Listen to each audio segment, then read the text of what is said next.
Hey everyone, welcome to The Explainer. I'm absolutely thrilled you're joining me today because we're about to take a deep dive into what is literally one of the most strikingly vivid, visceral, and just awe-inspiring paragraphs in all of ancient mythology. We're going to unpack a highly charged moment from the Astika Parva, which is part of the great Indian epic, the Mahabharata. Now, even if you're totally new to this myth, you're going to appreciate the sheer cinematic power of the storytelling here.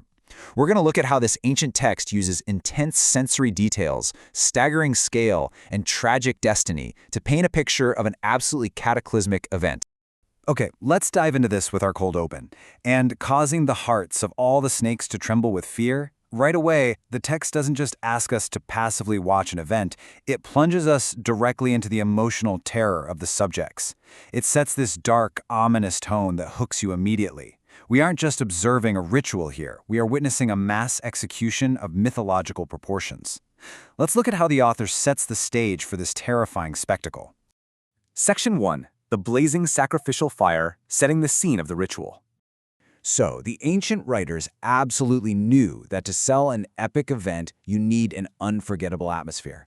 They didn't just place this event in some generic temple. No, they constructed a scene of intense heat, oppressive smoke, and dark figures. To really understand it, just listen to this description of the priests conducting the ritual.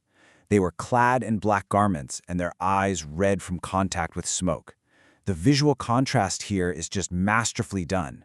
You have these imposing figures draped entirely in black, standing against the bright, roaring orange of a blazing sacrificial fire, and their eyes, blood red and weeping from the thick smoke of the burning offerings.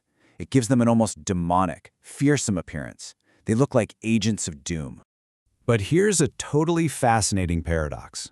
Despite this frightening, honestly kind of hellish visual of black-clad, red-eyed priests, this wasn't some chaotic, frenzied mob. The text explicitly notes that these priests were highly competent and performed their duties exactly according to ancient ordinance. This is a sanctioned, highly ordered, and meticulously rule-bound ritual.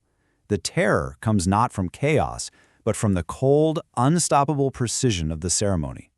Let's move to and see how this builds in Section 2, the mechanics of the ritual, how the sacrifice operated. So the crucial point is, this isn't just a fire. Actually, scratch that, it's more like an arcane machine designed for one specific deadly purpose. Here's how this mystical pipeline operates, step by step. First, the priests utter the appropriate mantras, actively calling out the specific names of the snakes.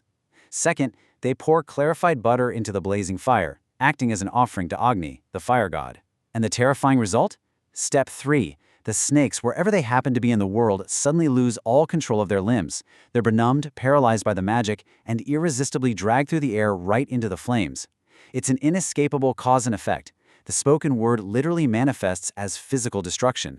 And the text doesn't spare us the visceral reaction of the victims either.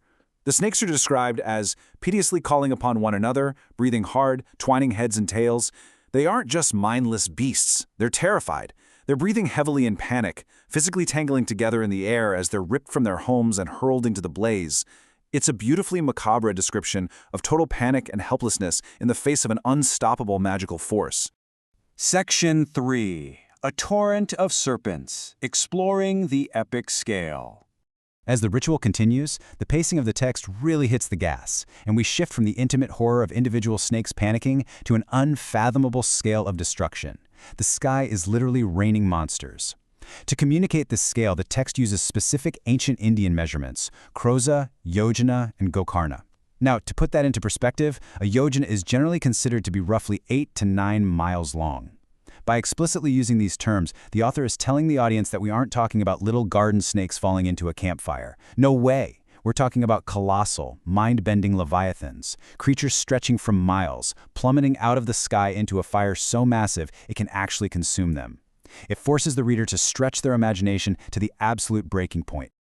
Now, what's really interesting about this slide is how the text categorizes this chaotic swarm to emphasize that absolutely no one was spared. We have colors, white, black, blue, and various others. We have ages, both the old and the young falling alike. But listen to these terrifying shapes. These serpents are described as being like horses, like the thick, muscular trunks of elephants, and even like maces furnished with iron spikes.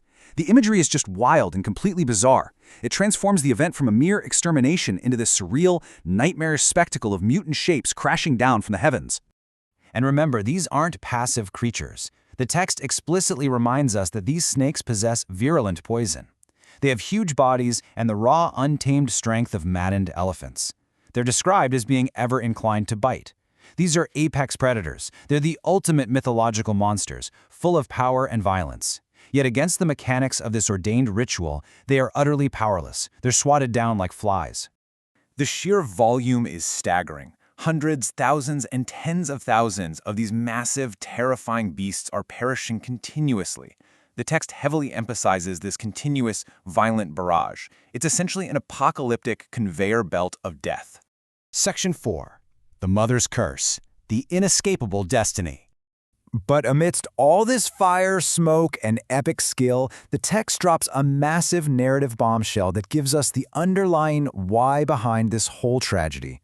In a single, almost offhand phrase, the source material reveals that this entire fiery doom was preordained.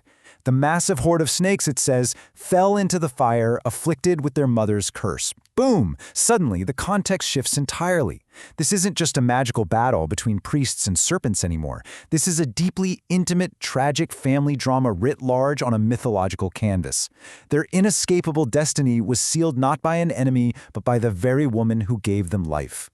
And this brilliantly illustrates exactly why this text has survived for thousands of years and why it's so important for us to analyze it today. This single paragraph is an absolute masterclass in ancient dramatic storytelling.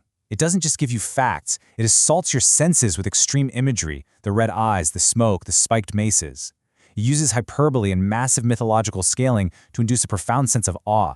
But most importantly, it anchors all that explosive action in the deeply human, profoundly tragic theme of inescapable destiny. It connects the cosmic right back to the personal. Which leaves us with an ultimate, really provocative lingering thought. We've seen the mechanics, we've witnessed the horrific scale, and we know the cause is a mother's curse. But what could a mother possibly have cursed her children with to subject them to this horrifying fiery doom? What could they have possibly done to deserve this? That is the genius of this text. It gives you an incredible spectacle but leaves you with a profound mystery that makes you want to turn the page and keep exploring the myth.